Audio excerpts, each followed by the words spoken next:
evening. Hi. Can't see a thing without these. Old age is a bitch. Okay, I called this First Love. It was hot and dusty that day at the fairground.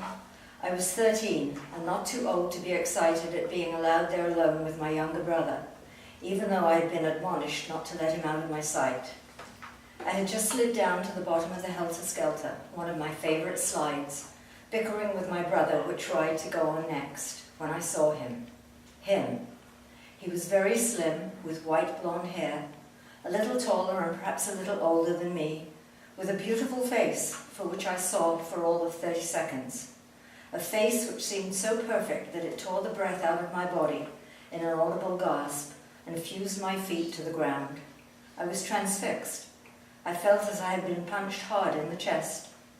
Shocking darts of electricity seemed to snake across my skin, sending every nerve ending into a frenzy of charged particles. Utterly impossible to describe either then or now, the shell-shock intensity and the impact of that one fleeting moment. I have wondered since if I still subconsciously yearn for such an impossibly thrilling sensation to be repeated. He disappeared as quickly as he had materialized into the fairground, into that never-ending tidal wave of people in motion, although I remained seemingly flash-frozen in this same busy landscape, being jostled by the passers-by. Suddenly I was galvanized into action, my feet automatically propelling me forward into the smells, the dust, and the bustle to find him, to see him, although I had no clear idea of what I would do or say. Zigging right and zagging left, I pushed and shoved at obdurate bodies sauntering along, enjoying ice creams or candy floss, abandoning my brother without a second thought, and my responsibility wordlessly, as if I were being drawn along by an invisible string. It was all for nothing, because this phantom boy had disappeared. The carousels, the dodgem cars, the helter-skelter, usually so alluring, played on, their noisy appeal undiminished, except to me in my now altered state. I was oblivious to it, as all disappointment grabbed me in a bear hug. I felt breathless and desolate, with no idea how to cope with all the unfamiliar feelings chasing around in my heart and head. Eventually and hopelessly, I trailed the very short distance home, my brother once again whiningly in tow, in a schizophrenic mixture of despair and desperate elation, a passionate but exhausting condition of extremes that frequently pervaded my younger years, and which very often delivered me to a very painful plane of existence. That particular night, I barely slept, possessed and obsessed with images of his face appearing and disappearing behind my eyelids as I fantasized about seeing him again. I had already determined that I must try and find him, because obviously, at least to me, he must live somewhere nearby.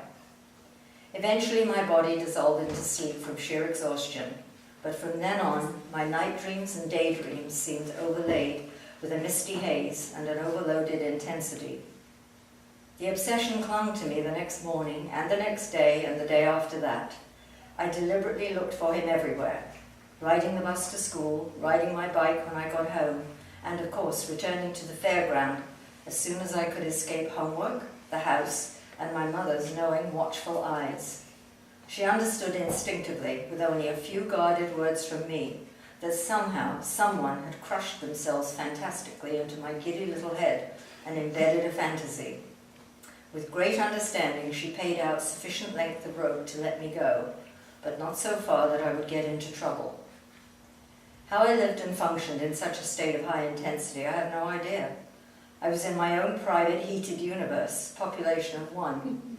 Every waking second was spent looking for a white blonde head of hair and a mesmerizing face.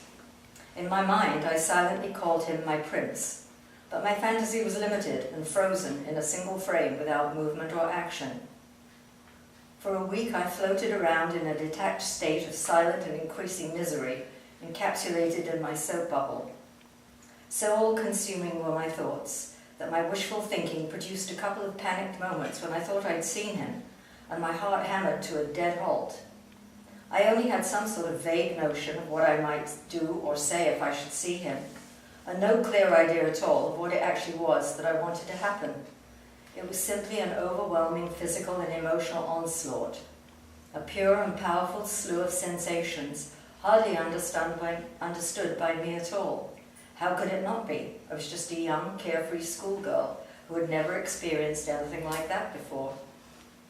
Just as total despair was beginning to settle about my shoulders after 2 exhausting weeks of dreaming and searching, and I was becoming all too familiar with the pangs of unrequited longing, suddenly, serendipitously, there he was, right in front of me, waiting to board the bus I was getting off.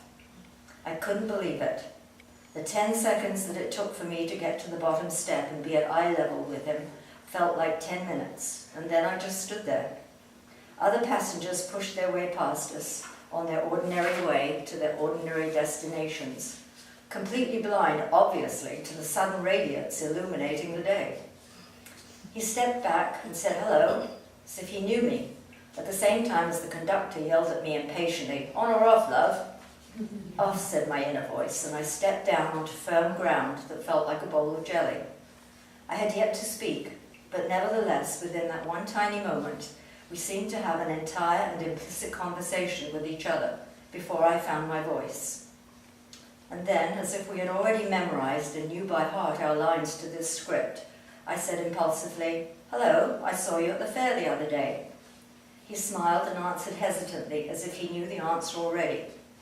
"That's where I'm going now. Do you want to come?" I smiled back and nodded, despite being jolted into a sneaking judgment by his uneducated accent, my expensive school prejudices and automatic reflex. The power of my fantasy and youthful hormones rejected this hint of reality and brushed aside the first tiny hairline fracture in the fantasy. He took my hand as my heart did a double backflip, and we crossed the busy road as if we had already spent hours together. And to this day, I can't swear that my feet were touching the ground, either at that moment or the hour we spent together at the fair. I don't remember what we did, if we went on rides or not. I only remember the dust and the heat of his hand in mine. But fantasies are just that, and often lose their power when confronted with flesh and blood reality.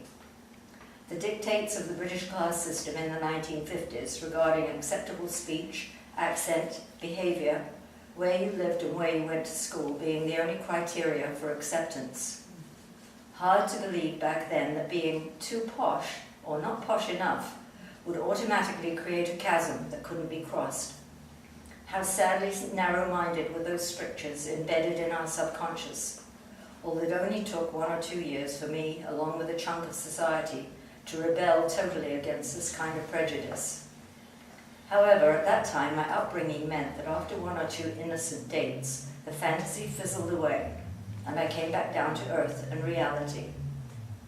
The memory of that initial split-second coup de feu, an overwhelming storm of feelings that aroused in me, is as tangible and easy to recall as if it were yesterday, although it's equally hard to describe it and put it into words.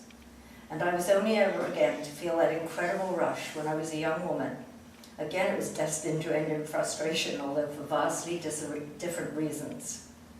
And sometimes I wonder secretly if I still yearn for that elusive shattering of the cosmos, that mad passion which sweeps reason to one side and fills the void to overflowing, and which lets me know that I am fully alive in all of my senses.